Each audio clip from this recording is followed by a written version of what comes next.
Oh, we're doing it. We're doing it. Thursday, right? Happening. Huh? Thursday. This is our Friday. This is our last stream of the week. So a happy end of week. Of course, the podcast comes out tomorrow. Hi, Lucy. Lucy's here.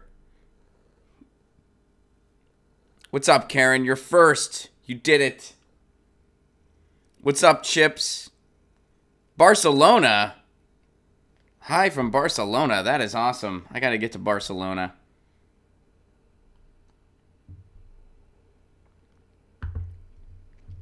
Goldilocks, what's up? Got the like dinner today. What's the like dinner? What's up, DLJ? What's up, Frederick? Oh, got the like done today. Oh, thank you, Goldilocks. And please, if you'd like, everybody, please smash that like button. I'd appreciate it very much. What's up, Ann? Good to see you. Good morning. Everybody's getting on in, and you guys know the drill here. As soon as we hit 30, the show officially begins. What's up, Michael? Greetings. Lucy, what's up? You want to sit on my lap? She's on the floor here hanging out. You can't see her. But Lucy is chilling. There's going to be some exciting news in Lucy Land, by the way. What's up, Daniel? What's up, Richard?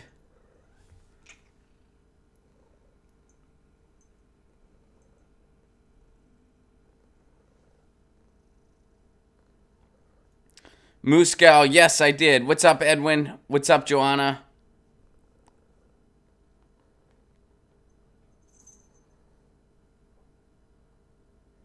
And we are almost there. We're almost at 30.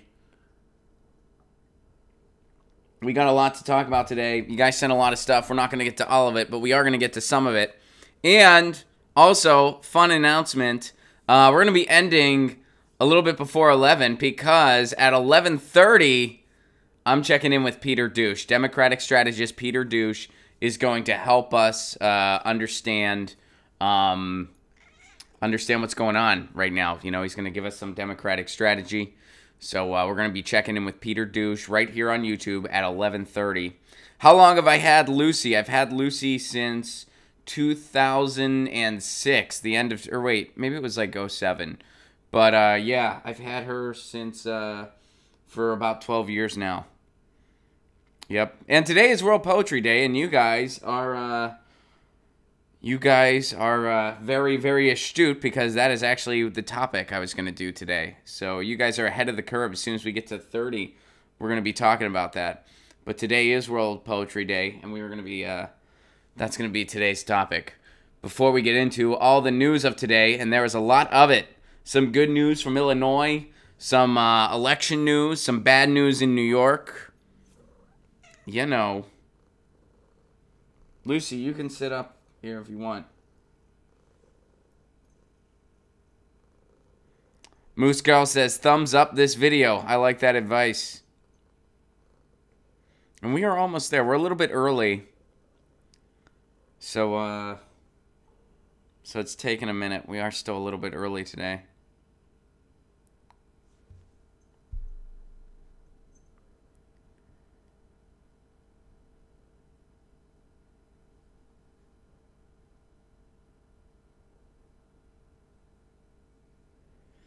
And I have some cool news when it comes to poetry. What's up, Long Beach? Good to see ya. Missed you at the show last night. Thank you, Edwin. All right, and we are there. Welcome to Get Your News On with Ron, the world's first viewer-curated streaming news show. What does that mean? That means you guys send me ideas, you tweet me articles. That's how we build the show. There's a lot going on this morning. We're going to talk about it. But first, today's topic, we are talking about World Poetry Day. It's World Poetry Day, everybody. Some poets I recommend. Now, I don't know how this stuff gets decided, by the way. I'll throw this out there. I don't know how Twitter decides this stuff. I don't know what they do. I don't know if they just... I think they just sort of... I think enough people just tweet about it, and then they're just like, yeah, that's the day.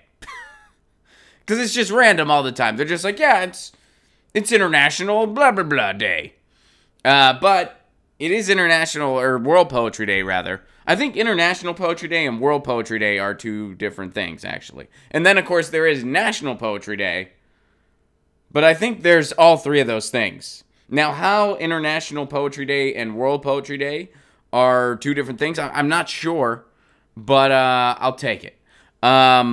So, some poets I recommend: Audre Lorde, Patti Smith, Lawrence Ferlinghetti, John Berryman. And you know what? We can bring it into music, too. Craig Finn. Check out the Hold Steady. And, you know what? Speaking of music, my fiance, my amazing fiance, got this for me recently. She got me some Leonard Cohen. Yeah, so I got some Leonard Cohen from my fiance, and this is a poetry book. Hold on, let me get to Eve's chat real quick because she has to go. Or excuse me, Anne. Sorry about that. Gotta run. Have a great weekend. See you on Saturday. Thank you very much, Anne. Have a wonderful day. Have a safe, fun day. Happy World Poetry Day.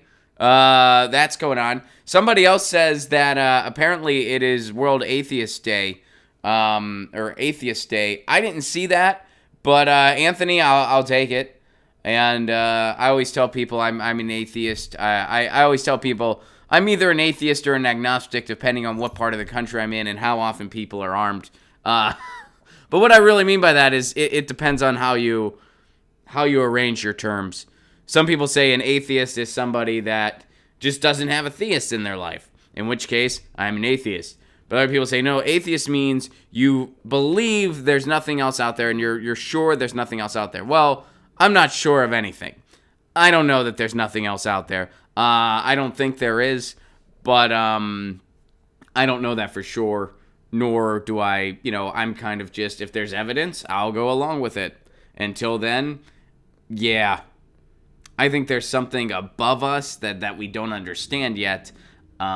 Is that an invisible man in the cloud who gets mad if you jerk off? I don't think so. I don't think that guy is, I don't think that guy's out there. I don't know what Lucy believes.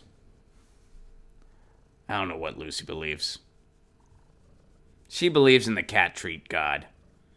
She believes in the catnip god. She's like, I experience a different plane whenever I'm given catnip. But anyway, guys, before we move on to stories, recommend some poets to me. I just threw some at you. Throw some back at me.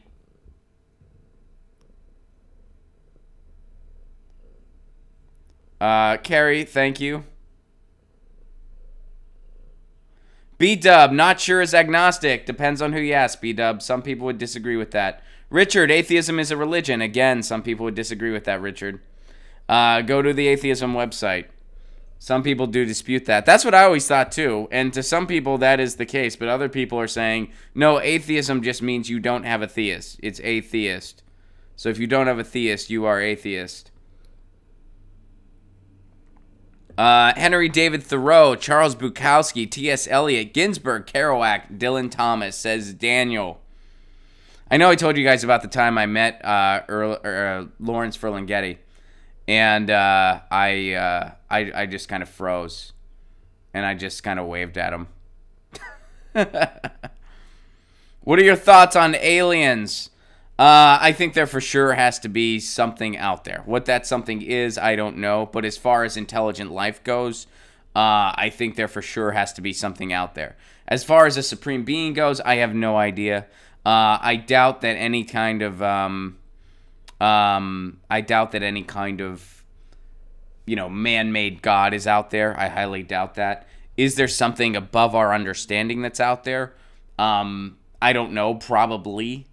But, whatever. And, yeah, as far as aliens go, there has to be some other kind of intelligent life out there. I don't know what it is exactly. Would I like to think, and this is just my own personal, I hope this is true. I don't necessarily believe it. I just hope it's the case. I'd like to think there's something way more advanced than us out there, and they don't introduce themselves to other civilizations until that civilization figures out how to end war.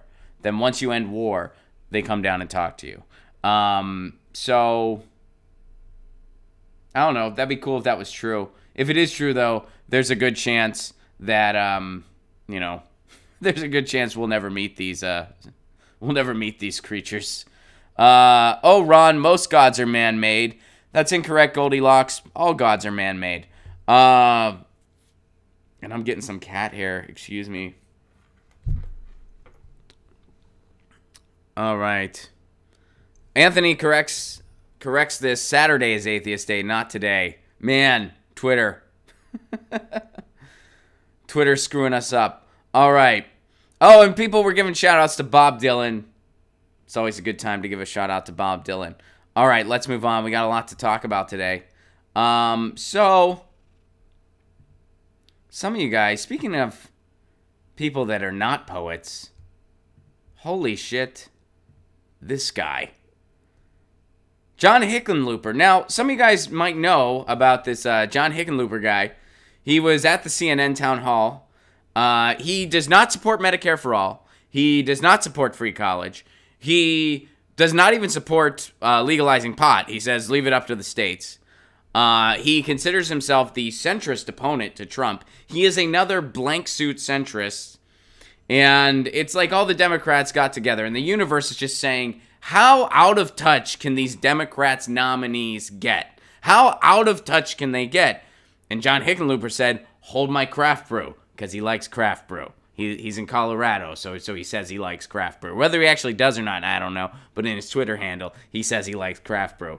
So this guy is a big blank suit. The only waves he made was when he was asked if he'd pick a female VP to run with him, and he said, why doesn't anyone ask if they'd pick a male VP? Gee, I guess because we've never seen that before, right? What kind of, like, how dumb can... He basically just tanked himself by doing that, by the way. Not that he had any chance to begin with, but he ended his campaign right there by making such a dumb, disconnected... Why doesn't anyone ask if they'd pick a male? Like, oh, because we've never seen a male in the White House before. That's why. Even Lucy's like, yeah, I'm over this guy. I'm walking away. I'm showing this guy my ass. John, you big nothing burger. All right, we're going to let her wave her tail there as long as she... there she goes. I know. I think she got a little thrown off today because my fiance had to set the alarm a little bit earlier than usual because she had to get to work early.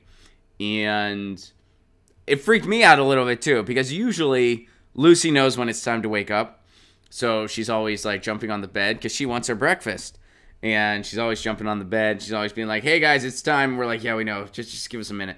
And this morning, she didn't do that. And I, of course, had a quick panic. I was like, oh, my God, Lucy, what's going on? Is she sick? She's probably sick. She wasn't. The alarm just went off earlier. And my fiance told me that, but I forgot. Like, before we went to bed, she's like, hey, I got to get up earlier. I forgot.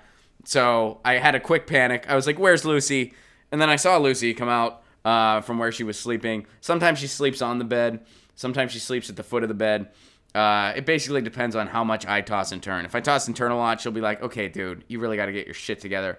I'm going to sleep at the foot of the bed because you're fucking up my mojo. If I don't toss and turn a lot, then she just kind of sleeps on me. But anyway, she kind of came out and she's like, what the fuck are you guys doing? It's not time yet. And I was like, yeah, I forgot. It's earlier today. So anyway, she might be thrown off. But this John guy, so he made a totally disconnected comment about a VP pick. He's terrible on all the issues, but I think there is one person who might have been inspired by this guy, and it would have been Sigmund Freud from his grave. Here's why. John Hickenlooper explains why he went to see an X-rated movie with his mom. This guy goes to see porn with his mom. John Hickenlooper, the former Democratic governor who's running for president, went into great detail on Wednesday evening explaining the time he took his mother to see an X-rated movie. So someone asked him this during the town hall, and in his memoir, he talks about seeing a pornographic movie with his mom. Okay, so they went to see Deep Throat. So he had left for college. He returned home to visit his mother for Thanksgiving. His father died when he was 8, and when he left home for college, it was the first time his mother had been alone in years. The gravity of that hit him when he came home for the holiday that year. I promise I called a friend in Philadelphia, and we didn't know what an X movie was. Sure you didn't!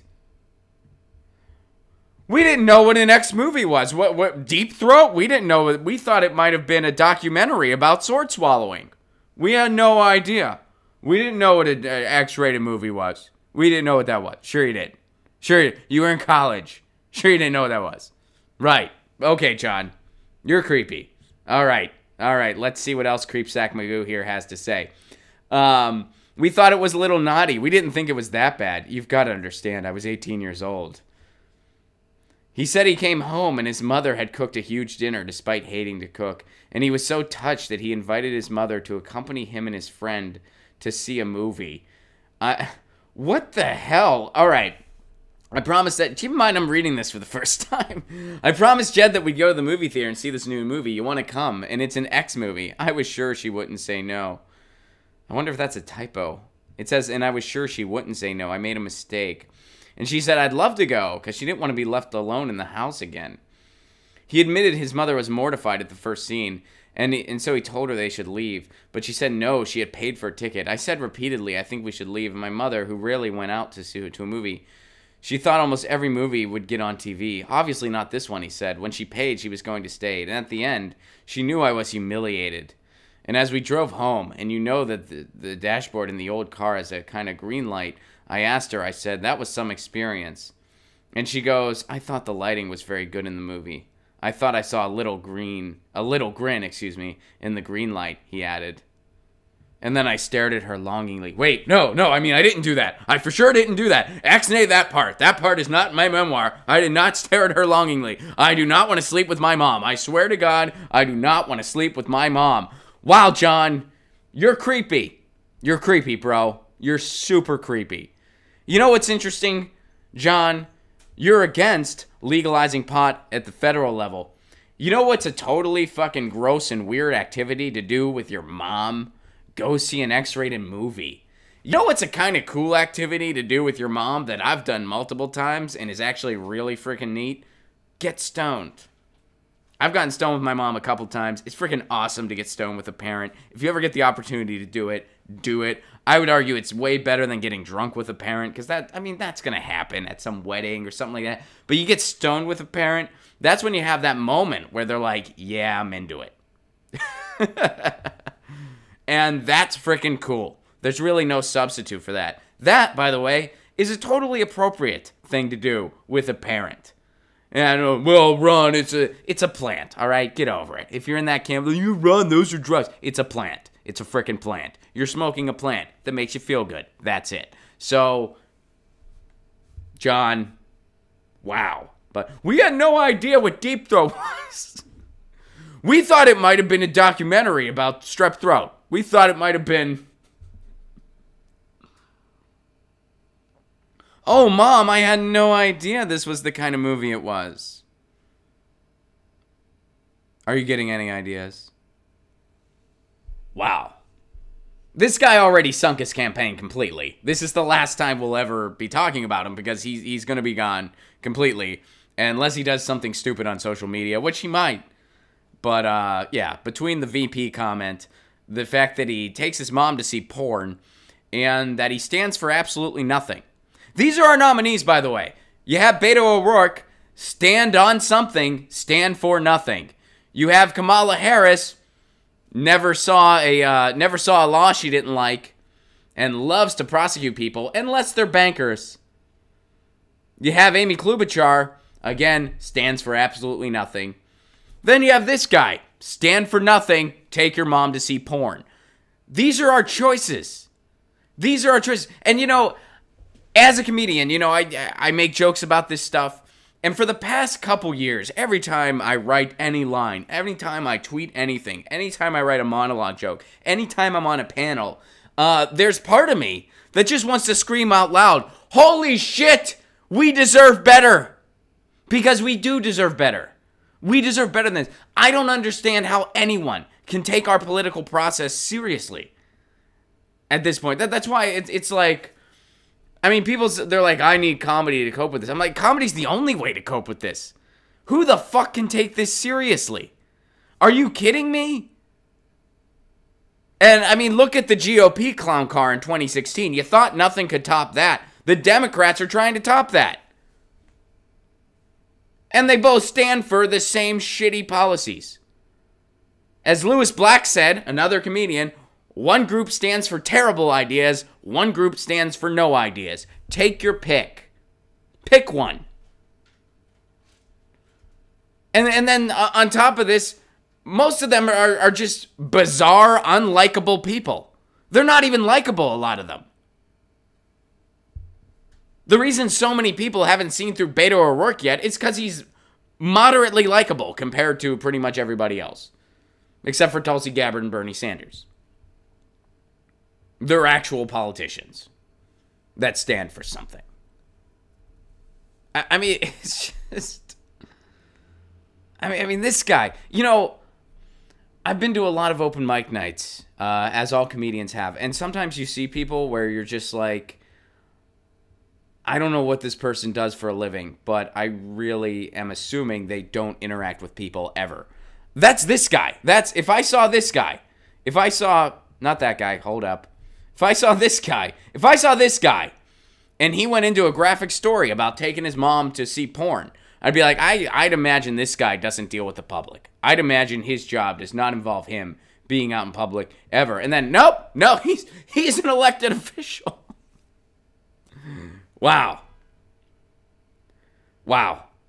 We deserve better. We deserve a choice. We deserve to have a choice. Unreal. But this guy, I mean, he sunk himself. So we'll stick with election news until we cover some of the stuff I wanted to cover. Joe Biden is considering doing things a little differently, a report says. And he wants to announce Stacey Abrams as his VP right away. Former Georgia gubernatorial candidate Stacey Abrams is reportedly being considered to join Joe Biden's presidential campaign as his vice presidential pick. Close advisors to the former vice president are debating adding Miss Abrams immediately to the ticket, so Mr. Biden isn't just another old white guy. That's amazing. Joe Biden is taking the, hey, I'm hip, I have a black friend approach to politics. That's what Joe Biden's doing. Because you wouldn't think he's out of touch. Otherwise, that's all he needs to do. Just pick a young black woman as his VP pick, and you'll just forget that he's completely out of touch. And even this act, in many ways, is out of touch. Hey, here's an olive branch. I'm going to do this. I'm Joe Biden. I don't want to be seen as just another old white guy, even though I'm completely disconnected when it comes to every single issue. I'm gonna pick you, Stacey Abrams, as a smokescreen to try to help me. But it's because I care. Joe Biden. I mean, that guy, he's not even convinced about net neutrality. He's not a thing that has overwhelming support across the aisles, that some Republicans are even on board with, that all of the Democrats, even the corporate ones, are pushing for. Joe Biden's not even sold on that. Him and a few others that are like, we're willing to compromise on the bill and make it useless. Joe Biden's one of those. That is how disconnected he is. He's not convinced about pot. He sways in the wind when it comes to gay marriage even. He'll say whatever public opinion makes him say. He doesn't really have a position one way or another, I don't think. He's not convinced. Of course he's against single-payer healthcare. Of course he's against free college. Millennials just need to work harder. It's their fault. He's against living wages. He's fine with fracking. But he's gonna get Stacey Abrams. Stacey Abrams, the person who, when she was supposed to give a rebuttal to Trump, she told a nice story about her life. If she was appearing on The Moth, she knocked it out of the park. She told a great story. That was a great story. It was nice. She was likable. It was a great story. It wasn't a rebuttal. She didn't do her job. She didn't do, hey, you're supposed to have a rebuttal to what the president said. By the way, the president spewed out a lie every 2 minutes. And the only reason it was every 2 minutes was because he milked his applause for 90 seconds before he spoke again. All right, let's see if there's anything more. I don't think there's anything more other than this is just a breaking. If Biden were to name his running mate long in advance of the Milwaukee convention, it might be very good politics. Michael Beschloss, author of Presidents of War, told Axios. When was there not a president of war? It's not often we don't get a president. In my lifetime, we've not had that. It also might ultimately be good government. Voters in the primary process deserve to know as much as possible about the future they are opting for. Well, there you go. We live in atypical times. You know, when I was talking about how I'd like to see Bernie and Tulsi team up as early as possible, you know, I didn't foresee that being a VP announcement. I didn't foresee it folding that way. I foresaw somebody dropping out, throwing their weight behind the other, and then they team up later. But we live in atypical times.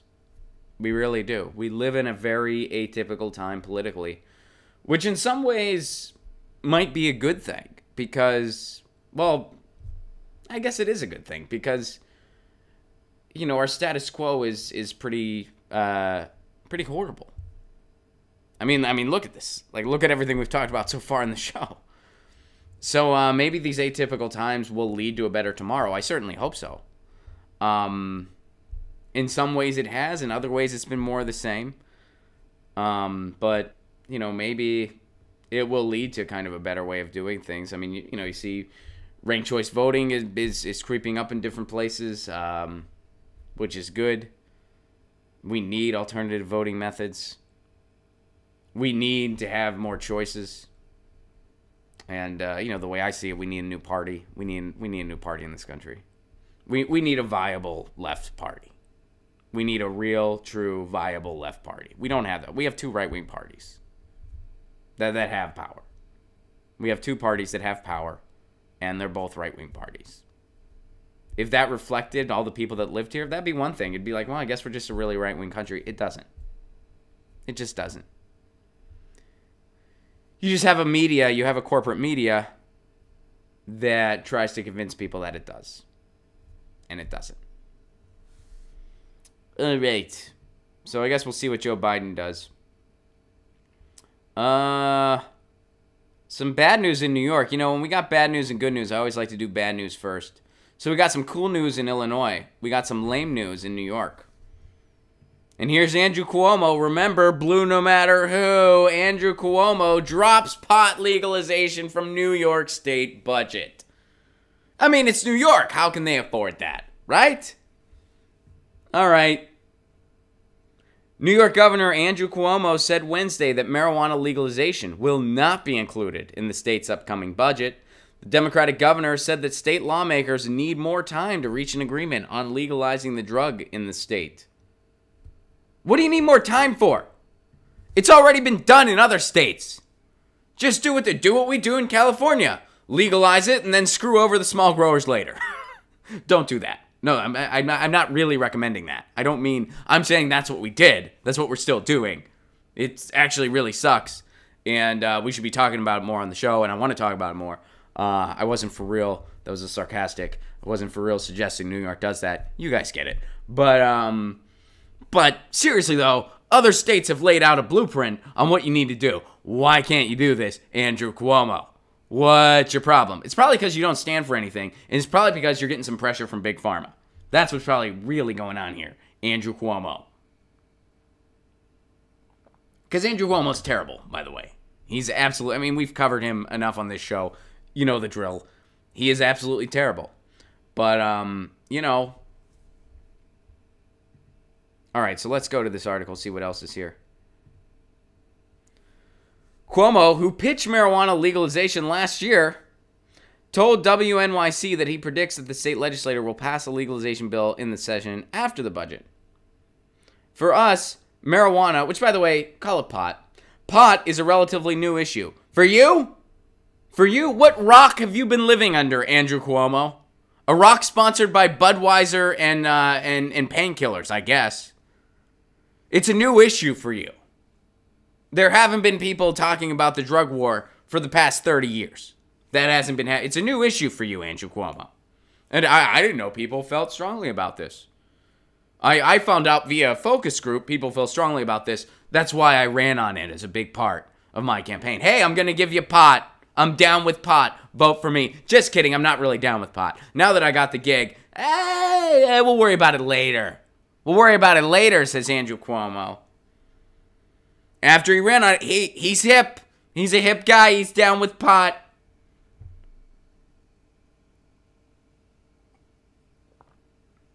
Boehner is down with pot at this point. John Boehner's down with pot. How disconnected do you have to be? As disconnected as John Hickenlooper. That's how disconnected you have to be to not be down with pot at this point. As disconnected as that guy. Disconnected enough to be like, I'm going to take my mom to a porn. That's not weird. Then I'm going to write about it publicly. And I want to be an elected official. That's how disconnected you have to be to not be down with pot at this point. Andrew Cuomo, though, doesn't mind screwing the people over. Doesn't mind screwing the people over. All right. It's a new issue for him. He's never heard of this before. He's not. Can you imagine being? So wait, it's a drug, right? Yeah. I mean, I guess technically you could say it's a plant, though. Oh, it's a plant. All right, and people eat it? No, they smoke it, or they have edibles. Like what is that? Like candy or something? They could take. Oh, really? And they just okay. And then do they listen to the newest music like bebop or big band? And they're like, "What? Are you for real? Are you just like, are you from like the early 1900s and you just have a time machine? What the hell's your deal, dude?" Those are what his briefing meetings are like. This is new. I've never heard of this. Andrew Cuomo. All right. My take is it will be done. In December, the governor proposed making New York the 11th state, plus Washington, D.C., to legalize recreational pot. The announcement was a departure from his past stance on the issue, in which he called pot a gateway drug. He called it a gateway drug. That's what he used to say. Then he saw a couple opinion polls. Then he had some focus groups. And he's like, oh, I should change my mind and try to sound cool on this. I'm going to screw the people over later. But fuck it. I'll do what I can to get reelected. Andrew Cuomo, you got to vote for him. You got to vote for him. You got to vote for him. He's a progressive who just happened to screw over homeless people on New Year's Day a couple years ago. Andrew Cuomo. The delay comes as the 2020 presidential race heats up, in which a number of Democratic candidates have called for legalizing pot on the federal level. I mean, how is it that we're just not light years beyond this yet? Miles beyond this. Like pot. It's a freaking plant. The drug war is maybe the greatest propaganda campaign that the U.S. has ever seen. They report misinformation after misinformation about pot. It is a Schedule I drug for absolutely no reason. It is considered a Schedule I drug right alongside heroin. We're finally getting through this. We're finally getting past this, where people are like, no, it shouldn't be there. We got to decriminalize it. We got to make it medicinal. It has medicinal benefits. It has science benefits. It has benefits where people don't get a physical addiction the way they do to pain pills. This is all based on propaganda, based in racism, based in the pharmaceutical industry. I mean, people would watch Reefer Madness as if it had any scientific basis. Now we watch that and we laugh at it, and we're finally saying, hey, maybe our policy shouldn't reflect a propaganda film from the 30s. Maybe our policy should reflect what actually is true. And we're finally starting to get there. But the Democrats still not totally on board. Chelsea Clinton's not convinced. We need more research on this. You see why we get what we get. You see why we get... I mean, we have the Republicans who are completely... I mean, a few of them are on board with pot, but most of them still... You know, they'll still repeat that propaganda. And then the Democrats are like, well, we're not sure either. And people like strength. People like conviction. So sometimes instead of those no ideas, you get those bad ideas. Good job, Andrew Cuomo. Way to screw over your state again. All right. Let's get some good news up in here before we pause, because we do have some good news. First of all, there's been a strike going on in Chicago that you guys brought to my attention. And I believe Christina tweeted this article. But the Chicago Symphony Orchestra went on strike recently. And here is what's going on there. So a strike at the Chicago Symphony Orchestra stretched into a second week Tuesday as the musicians garnered support on the picket line from both artists and members of Congress. The musicians have been carrying picket signs instead of instruments since last Monday, as negotiations between the Chicago Federation of Musicians and the CSO Association appear to be at an impasse. Fellow performers from theater and television joined the picket lines on Tuesday. Another week of concerts has been canceled. The musicians say they've made too many contract concessions over the last decade, and now have wages and pensions that languish behind comparable world-class orchestras. Now they're seeking a significant wage increase over a number of years, bringing annual base salaries to nearly $164,000, which is in line with what musicians in Boston and New York are paid. They also want management to increase pensions. We find ourselves falling behind and on a path that will take us even further behind, said negotiating committee chair and bass player Steve Lester. We are looking to find an economic package that will keep us in pace with our colleagues and in other orchestras. That's all. In a press conference call this week, the Symphony Orchestra's board chair said the union's demands are unreasonable and detrimental to a sustainable future. What's your salary, board chair? What are the salary of the people in the administration end? What are they getting paid? Because Chicago is one of the biggest cities in the country. It is actually bigger than Boston. So if the symphony in Boston can pay the players what is the going rate, and Chicago can't, well, why can't Chicago? Do people in Chicago not like to go to the symphony as much? I doubt that's true. I highly doubt that's true. They love their music in Chicago. They have some of the most amazing jazz clubs in the world in Chicago. So I doubt that's true. So somebody's buying the tickets. Somebody's making this money. Why can't Chicago pay what Boston can? All right. Let's look into this a little more, and then we're going to talk about it some. Adding to the political pressure to resolve this labor breakdown at one of the nation's foremost cultural institutions, Speaker of the House Nancy Pelosi wrote a letter in support of the musicians saying, quote, Democrats stand in solidarity with you in asking the Chicago Symphony to come to the table with respect for the value of your work. As the strike continues, the musicians plan to give a series of free concerts. The first will be a small chamber concert March 22nd at Pianoforte Studios, and the second will be a full orchestra performance March 25th at the Chicago Teachers Union Main Hall. So if you live in Chicago, check that out. Go see your symphony. You know, I don't know if they still do this in LA, but they used to do a thing where at the Hollywood Bowl, occasionally the symphony would rehearse there, and it was free to attend. And it was in the late afternoon, and, it just dawned on me that I totally cut myself shaving this week, and I think my cut is very visible. I'm a dumbass that cuts myself shaving. There you go. There you go. I'm a dumbass, and I cut myself shaving. I cut myself on Monday. I just cut. It was actually kind of cool because I not cool, but I was cutting myself. I was shaving and then I cut and I'm like, shit, and I'm like, and I gotta go to the studio over the Jimmy Dore show, and I was like, I was bleeding everywhere, and then Jimmy texted me and he was like, hey, we're not shooting today, and I was like, okay, I guess that's kind of a blessing, because I'm bleeding everywhere, and then it's like, scab's still gonna be there, buddy. Scab's still gonna be there throughout the week. Don't worry, there will be plenty of documentation of you not being able to shave your face like a human being. Cheers. So, if you're in Chicago, check out those shows. Now, here's the thing. Because some of you may have seen that number and you're like, well, gee, that is a lot of money. Here's the deal. I'm not an expert on the on kind of the anatomy of how the symphony industry works. I'm certainly not an expert in that. But I do know how show business works. And I do have a little bit of experience with how symphonies and stuff like that work, because I went to Indiana University which is a very, very big music school. I lived across the street from the music school. I actually minored in music, which I don't like to talk about often because I haven't done shit with it. But I used to be able to sing well. Now I sing slightly below average. I'm not a great singer. I'm not totally atrocious, but I'm not good. And I play guitar poorly, but I have fun with it. That's all that matters.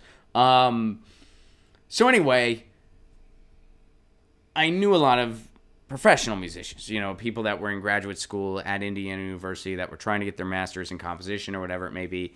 And the way those jobs work, you don't start out in the Chicago Symphony Orchestra, typically, unless you're a real, true prodigy. You don't start out there, typically. You start out in a smaller symphony, in a smaller market where you're not getting paid very much. You're just making enough to survive. And you really have to pay your dues. Some people never land a job in the Chicago Symphony Orchestra. Some people have to move to other parts in the world to try to find work.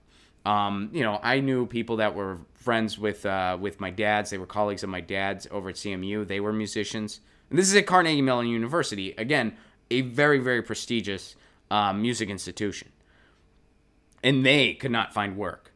And they were doing some stuff with Pittsburgh, but that's a smaller market. So they were not making enough to really, you know, I mean, they were making enough to live, but they weren't quite making enough to see what they needed to see. And it was a husband and wife. They were both professional players. They moved to, I believe, Argentina, because that's where she was from originally. And there, if you get a position, it's very competitive and very hard to get. But once you get it, you're in there for life because it's funded by the government, and so they really take care of you. But the jobs are extremely competitive and hard to get. But they thought, if we get this, we're just going to be set. We're not going to have to bounce from gig to gig. We're not going to have to hustle. We're not going to have to, you know that we can move at a moment's notice. Because that's the other thing. You might have to move to a different mid-sized market. You might have to move to a different big market at any given notice. It's like being a radio personality or being, in some cases, being a comedian. You know, comedians have to move around a lot depending on what your world's like. You know, you might become a big college act, so you need to live kind of in the middle of the country where most of the college campuses are. You might become a big cruise ship act, so you have to live in whatever city your cruise ships dock out of often. You might get in with a big Vegas headliner that takes you under their wing, so it makes sense for you to live in Vegas because you're doing 12 weeks a year there. Anyway, you get the idea. You know, you get the idea of what show business is like. So my point for bringing all this up, the Chicago Symphony is not a starting point for most musicians. So if they're getting screwed over at that level, this is an instance where it actually does trickle down, because it trickles down in a bad way. If you're getting screwed over in Chicago, they're going to screw you over in Indianapolis. They're going to screw you over in Louisville. They're going to screw you over in Pittsburgh. They're going to screw you over in Columbus. They're going to screw you over. And then the pay scale gets worse and worse and worse. And a lot of these people, they've paid their dues. Well, all of them have paid their dues to, you know, they've all paid their dues. So that's the big issue here. Is that, you know, when the arts are not compensated the way they ought to be compensated. And again, why should if Boston can afford to pay their players a certain rate and Chicago can't, the problem's with the administration in Chicago. Because people are buying those tickets. Those tickets are being sold. Chicago's one of the biggest cities in the country. It is, again, it's bigger than Boston. So why can Boston do something Chicago can't? Well, because there must be corruption somewhere. So that's what's going on here. So I support these players striking. I'm rooting for them. I hope they get what they deserve, which is to have their pay scale on board with Boston and New York and other symphonies of the world. They are a symphony of the world. They should be compensated accordingly. And if they're not, that problem's going to affect them, and it's going to affect everyone else too. Because then the other thing you risk seeing is that Boston's going to be, well, Chicago, they get away with paying this. We're going to pay this. We're going to pay this. If you don't think artists are screwed over as much as possible, let me tell you something. We are. They are. Artists, whether you're a musician, a comedian, an actor, a writer, a symphony player, whatever it may be, you're going to get screwed over a lot. And they'll screw you over when they can. And when there's an opportunity to cut pay, they cut it. I come from the world of stand-up comedy. Back in the 80s and 90s, comedians were making a bigger dollar amount than they make now. Like literally, not adjusted for inflation, like literally a bigger dollar amount.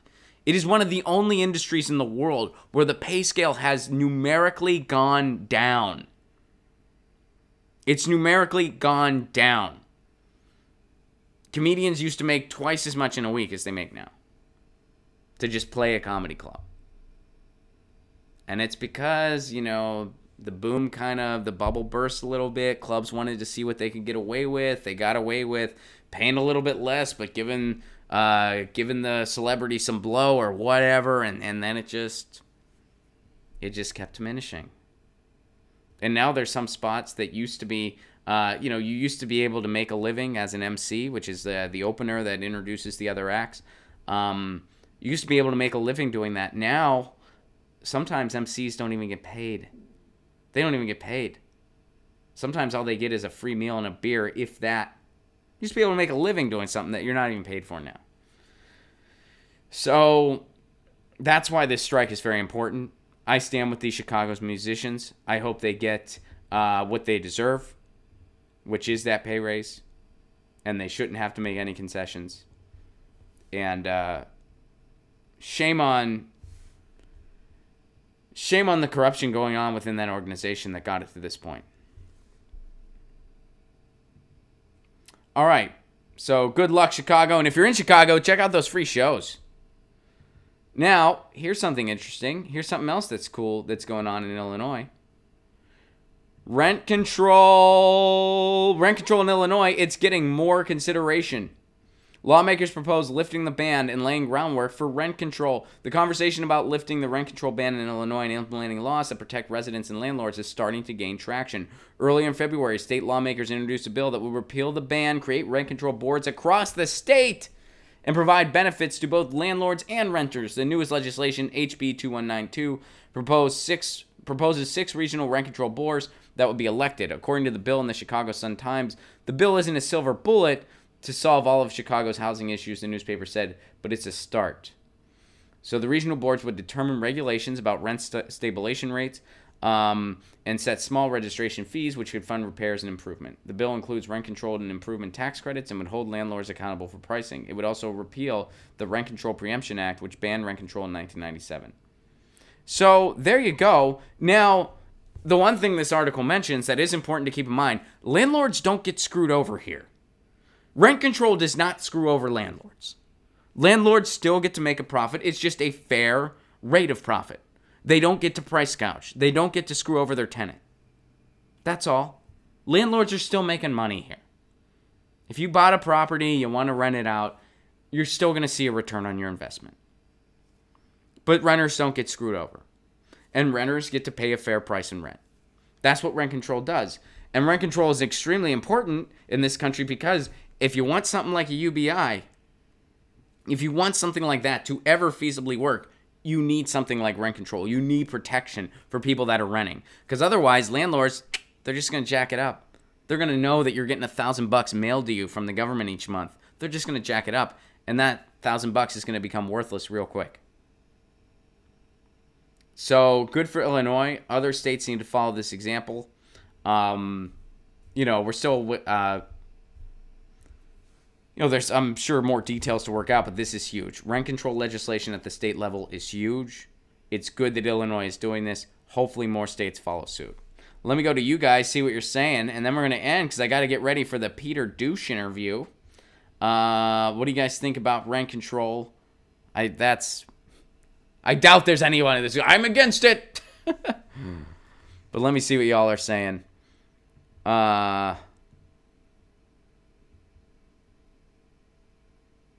Don't forget to thumbs up, like. Thank you, Glowings Me. I appreciate it.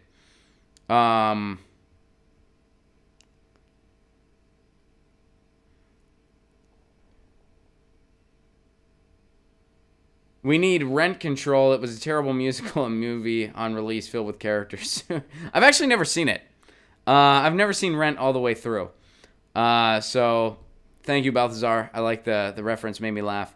But yeah. But I've actually never seen Rent. I'm probably the only person. Has anyone in here also not seen Rent, the movie or musical? I've never seen it.